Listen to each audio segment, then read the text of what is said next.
Another tool you should consider implementing is the backlog. I love the backlog. When I discovered its existence, I thought this is fantastic. Okay. So what is the backlog? So this is the backlog. You can see right here that I actually just have it as a second sheet on the bottom here, and it's a second sheet to the task matrix. This would be the task matrix that I teach about in my management tasks course for the Livable Law. But here is the backlog. So why would you have a backlog?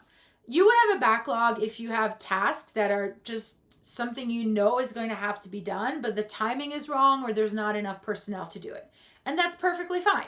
But it's nice to have a place to dump them that does not junk up your task matrix, and you're not assigning it to anyone right now. You just know it needs to eventually get done. And so it can be an admin task. For example, here we have admin, reorganize the filing cabinet. That's great. The reason for the backlog is that the timing issue, like we don't have to be doing it right now. And then I'll say it could be filing cabinet is no longer in alphabetical order, or filing cabinet still contains old cases, or whatever it may be. You put your notes in there. There's other items such as case-related things that you know will have to happen, but you don't have to do them right now, especially if they're kind of esoteric. So for example, you might say, oh, well, we're going to have to research expert witnesses. That's fine, but not right now because we just filed the complaint. So timing is not perfect, but we will do that eventually. You can be like, oh, you know what? We need to find a jury consultant. Great. But not right now because we're not near trial. But this case is going to need it. So let's put it on the backlog. However, you may also have items, for example, here where you literally have a personnel shortage. So for example, Jones antitrust litigation, you identify employees to interview, and you would want to do it now, but you can't because you have a personnel shortage. You can compare current discovery responses to responses in a parallel matter. You would want to do that right away, but apparently you don't have enough personnel to do it. So on and so forth. A great thing about the backlog is that it allows you to track if you're having a personnel shortage issue that is chronic. If you end up with a backlog where the reason you can't do something is personnel for 80% of the tasks, then you have a transparent and objective means to either make the decision yourself if you're the decision maker, or look to the person in charge and say, look, we need more personnel. We need more people. And that is one way that you protect your team. I would also point out that it's a really helpful way to come up with a job description. Because if you are looking at this and a lot of the tasks seems to be more staff or more administrative or more financial or more legal, you can start getting a sense of what type of person you're needing to hire, what type of skills they need to have, and what type of seniority they need to have. So it's very helpful in a number of ways, and I would encourage you to have a backlog. The way I used to create the backlog is I used to keep track of people's extemporaneous thoughts. Oh, we should do this, we should do that, we should do that. It was a great way to capture that creativity that happens on a legal team, which is lovely. And then the other thing I would do actually is that I would sit down with the owner of the firm, and I would tell them, okay, let's just take a random case, non-existent random case, Jones antitrust litigation. Where do you see it going? Because that's one way to translate the what to the how. The partner in charge, the one leading the strategy, is in charge of the what. What are we going to do? And then I would tell them, just tell me all the things you want to do on this case. And then I would break it down in the backlog, because then I could feed it into the how, right? You want to have a very sophisticated video-based presentation at trial. Great. So what does it mean from a backlog perspective? Oh, I need to find some jury consultants. I'm going to need a technical team. I need to start interviewing maybe some people to do some graphics, right? So I can start listing it, breaking it down to smaller steps, smaller pieces, and then we start creating this beautiful list of implementing the what into a how. Instead of having the partner come in 2 weeks before trial and saying, oh, this is how I envisioned it, and then everybody's scrambling. So it was a nice way to get to provide that vision and then implement it in a way that was reasonable, which brings me to yet another Livable Law principle, which is serve the client, but protect the team. He was serving the client. I was protecting the team. And that is what I hope you're going to do when you're done with this course. Protect your team. Managing time cannot happen if you're not managing a calendar, right? Calendaring is 101. Well, kind of. Using a calendar is. Using it properly, that's why you're here taking this course. So let's jump in. First of all, your firm, your team, your case, whatever the universe is that is causing you heartache needs to have a dedicated central calendar. It is staggering to me how little that happens. And here's why. Because when the firm gets started, it's usually a lawyer, and maybe they have a staff, maybe they have a couple lawyers with them, or maybe there's just themselves. So it's just their calendar. Why would they need anything else? And then they just start sharing that calendar with people as they come onto the firm. But as they are scaling, that becomes unusable. The firm should have a centralized, dedicated calendar that is not the partner's calendar, that is nobody's particular calendar. It is the matter calendar. It needs to be group or firm-wide. It needs to have real-time updating. That calendar needs to be accurate, 100%. One way to do that is to make sure that there is a person that is assigned the task of updating the calendar. So for instance, I used to have a member of my staff, and that was part of her workload. And so we recognized that, okay? So we understood that this was part of her job, and so she would not be able to do other things, so other things needed to be reassigned to other people, okay? It is a task. It is time consuming. But whenever something came in, a hearing, an order, a deposition, an appointment, whatever it was her responsibility to make sure that the calendar was updated in real time. It needs to be accurate. And here again, you may have a staff assignment or you may have a scrum master. Okay, I go into depth about what a scrum master is in another class, but for purposes of this, the scrum master is a hat that is given to a person within the firm whose job is basically to oversee the implementation of these tools and tips and techniques. They are the protectors of the team. They are the managers of the how. And it can be several people. Actually, I would encourage you, if you have a big enough firm, to have several people be scrum masters, so one person is not doing it by themselves. And the point is that their job is to make sure that the calendar is in fact accurate. And of course, it goes without saying, but I'm going to say it anyway. This calendar needs to be online. It can't be local, right? It can't be a Word document on someone. Yeah, you're laughing. I know, you're laughing. I was at a firm where somebody was in charge of the calendar, and the calendar was a Word document on their desktop. I'm serious. No. It's online.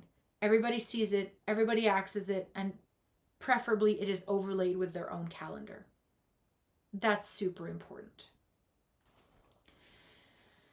I would also really encourage you to implement a focused weekly lineup.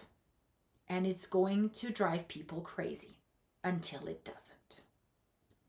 The focused weekly lineup is a document that gets circulated every week, preferably on Friday, that has the deadlines for the next 2 weeks. And I know you're having a bunch of questions about why. I will tell you. First, I'm going to show you what it is. This right here is a weekly lineup. You will see that it has week 1, which means the next week, start Monday, October 9th, and it has all of the various deadlines that are coming, as well as events. So this one here, the hearing, will come from the calendar. These here in the table are going to come from your task matrix.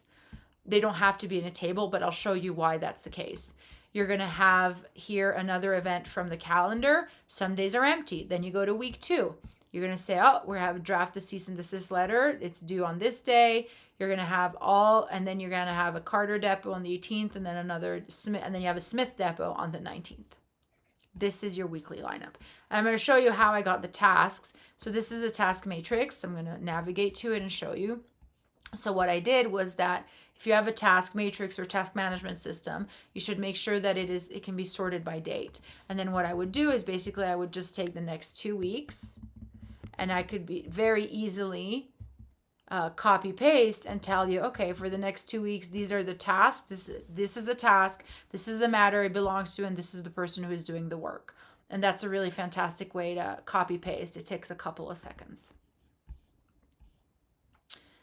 Before I jump into why you should be doing this, I want to talk about information fatigue. So information fatigue is defined as apathy, indifference, or mental exhaustion arising from exposure to too much information, especially in later use stress induced by attempt to assimilate excessive amounts of information from the media, the internet, or at work. And it is closely related to digital burnout. Joseph Ruth for the Harvard Graduate School of Education's Learning Innovations Laboratory, LILA, says, once capacity is surpassed, additional information becomes noise and results in a decrease in information processing and decision quality. Having too much information is the same as not having enough. That sentence is really important. Having too much information is the same as not having enough. So why a weekly lineup? Really, it's to break through information fatigue. The calendars in law firms are ginormous. You know that. There's a million tasks on there, a million deadlines. The weekly lineup gives people an opportunity to really focus in a different format and have a fresh set of eyes on what's coming up in the next 2 weeks. It gives them kind of a hit list without having to go back to the calendar, which, while it's important, does get tuned out. That's just the reality of it. It also helps quiet the noise, because when you have too much information on your calendar, you will tune it out. And when you've tuned out the calendar, you stress out because you know there's stuff on the calendar that you might not be paying attention to, and you get afraid that you're missing stuff. And so the weekly lineup gives you an opportunity to get it out of the noise and relax, though, because you know what's actually coming up. Now, I once had a staff member I tried to convince to do this. She eventually did it because our boss told her to, but it was hard. And her main objection was, it takes me forever because our calendar is constantly out of date and it's wrong, and I have to go and fix the calendar before I can fix the weekly lineup. To which I would answer, correct. Correct. You are pointing out the problem and why this is actually an important solution. Now, yes, it means there were other issues that we just covered about the updating in real time, but it was definitely a symptom of a problem. And if she knew the calendar was incorrect, how did you think it made the rest of the team feel? So creating a weekly lineup gives somebody the opportunity to double check for changes in the calendar and make sure that they get changed in the calendar and then are circulated correctly in the weekly lineup. It allows to cross-reference against the task matrix or the task management list, or however it is that you manage your tasks. It checks for bandwidth overload. You see how this theme is coming back? Both individual workload and team workload. If there are 15 tasks due on a Wednesday, you need to be looking at that and thinking, we need to either get extensions or move deadlines around because this is a pileup. It's not okay. It also allows you to look at whether one individual is being hit day in with deadlines. If a single person has big deadlines happening every single day, 5 days a week for the next 2 weeks, you have a problem. You need to look at your overperformer and understand what's going on. Also, if you see somebody's name not appear or appear only once, then you have someone who's flying under the radar. But they can't do that anymore because you are seeing the weekly lineup. It also is a stopgap for missing tasks, assignments, and events. When the weekly lineup gets circulated, sometimes people will jump in and say, I have a hearing that day. Or actually, I'm out of the office, I'm traveling. I do encourage, for example, to add vacations or out of office on the weekly lineup. Because someone will tell you they have vacation in 6 months. They might even put it on a calendar, maybe. But that way you know, oh, you know what? Yeah, they told us they're out next week. Oh, cool. Great. And then the weekly lineup forces coordination. It creates another point of interaction and discussion between people because you can look at it together during a weekly meeting that I strongly encourage you to have and be like, okay, well, let's look at our weekly lineup. What's going on for the next 2 weeks? And everybody has the same document and you can discuss, what's going on, who's doing what, and whether there's any problems that you can foresee. So I really encourage you to do a weekly lineup. And actually, if you're a solo, if you're working alone, even if you're not going to implement this with a team and you're doing it for yourself, I would encourage you to do this for yourself. It is so liberating because it gives you clarity. You're like, okay, next week I have that. The week after I have that. That's it. You have your next 14 days and you do it every Friday. So then the second week is now your first week and then you have a new second week and so on and so forth. It's really a fantastic way to free your mind and give you clarity. Formatting calendar entries. I know. Why is this so complicated? Look, these are tips and tricks, and I wish I had known them when I started my career, and so that's my gift to you. You get to know these tips and tricks, and I hope they're helpful. Naming convention. First thing, how are you naming the calendar entry? And I'll tell you why that's important. Sometimes at the beginning, and to her credit, she was an absolutely fantastic paralegal, so we were training her. So there's no ill will here. She was extraordinary, but she had never done this before. So when she started creating calendar entries, she would just write motion to dismiss, hearing. She would not tell me what case it was for. And we were handling hundreds of cases. And I was like, I need to know what case this is for. It's very confusing. Or she would just like hearing on motion. I was like, I need to know what motion. Because if you have these weeks where you have multiple motions coming up at you, you need to know. So you want to make sure that the person includes the matter name, what is happening, and enough detail that you can look at it and know what it's about, right? So the naming conventions for calendar entries are actually something that you should set and then ask people to follow. Description of a task. Now, hearing may not be enough, right? You may want to say, okay, well, is it an evidentiary hearing? Is this an oral hearing? Is this a bench trial? Like, give me a little bit more substance. Because if I'm running into court at 9 a.m. and then I have another hearing at 1 and they may have to squeeze another one at 3, the more information you put on my phone, on my calendar entry as I'm scrolling through, the better it is. The next one I learned the hard way. Ask them to include the time and the time zone in the description. Why? You know why. Because sometimes your calendar will switch time zone when you're traveling and it causes absolute chaos. And then you have to ask, was it 11 Eastern? Was it 10? What time was that? And then the other thing is that it happens. It's not a big deal, but it happens. Sometimes people will set it at the wrong time. And it's a stopgap measure for you to be able to be like, it's set at 10, but in the description it says 9:30. So which is it? And then I would note that sometimes I have people who have set the calendar entry to 30 minutes before the event, and they were doing it to be nice because they were wanting to make sure I got there early. It was just a practice they had picked up somewhere else.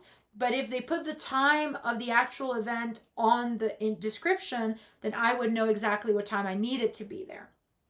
So that's really pretty important, and I would strongly encourage you to get people to do that.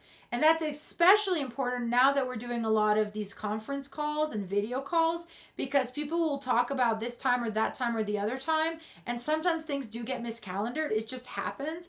And having that extra layer of saying, okay, well, it says 11 Eastern, like include the time and the time zone, is really helpful. Include the location. I don't mean just the courthouse or like the city or a vague reference. I mean the address and the room number. And that's especially important for courtrooms. When you go to a place you haven't been before and there's 5 different floors and there's courtrooms everywhere, ask them to put in the full description of the location all the way down to the suite number. And then this is something a paralegal taught me when I was a junior associate. It was fantastic. She would attach the notice, the order, the letter, the decree, whatever it was that had given rise to this particular event, she would attach it to the actual calendar entry. So if it was a deposition notice, the deposition notice would attach. If it was a court order, she would put it in there. If it was a subpoena, she would attach the subpoena to the actual calendar entry. Fantastic tip. Definitely love it. And then, I'm not a stickler about ticklers. I'll be here another hour or so. But you may want to consider whether you want or other team members want ticklers, like 30 days out, 14 days out, 3 days out. If you want reminders on your calendar, it's very easy to set up, very easy to automate. Now, there is a concern that might create information overload. If you're getting 15 ticklers a day, you're going to ignore all of them because we're back to information fatigue. But if it's a big thing, maybe you want to consider incorporating them.